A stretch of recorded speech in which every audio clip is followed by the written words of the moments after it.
અયોધ્યાની અંદર જ્યારે રામ ભગવાનની પ્રાણ પ્રતિષ્ઠા થઈ રહી છે ત્યારે સમગ્ર ભારતની અંદર અલગ અલગ જગ્યાઓ ઉપર તેમજ મંદિરોમાં ભગવાનને અલગ અલગ પ્રકારના શણગાર તેમજ લોકો માટે લાઈવ દ્રશ્ય જોવા માટે એલઈડી સ્ક્રીન જેવા અલગ અલગ સુવિધાઓ કરવામાં આવી રહી છે।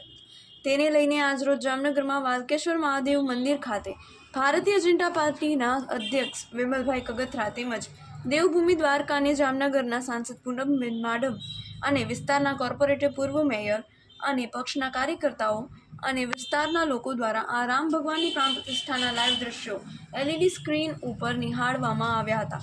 જ્યારે રામ ભગવાનની મૂર્તિનું અનાવરણ થઈ રહ્યું હતું ત્યારે સમગ્ર લોકોમાં એક આનંદની લાગણી છવાઈ ગઈ હતી।